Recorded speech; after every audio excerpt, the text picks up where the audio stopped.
సందమామ ఊరిలో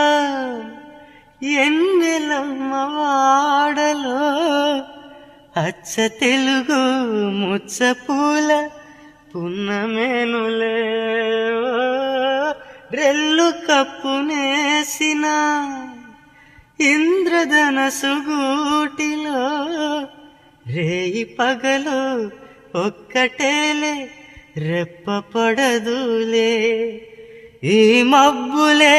మన నేస్తులు ఆ దిక్కులే మన ఆస్తులు సల్లగాలులా పల్లకీలలో సుక్క సుక్కని సుట్టివద్దమా నిండు నూరేళ్ళ సావాసం స్వర్గమవ్వాలి వనవాసం.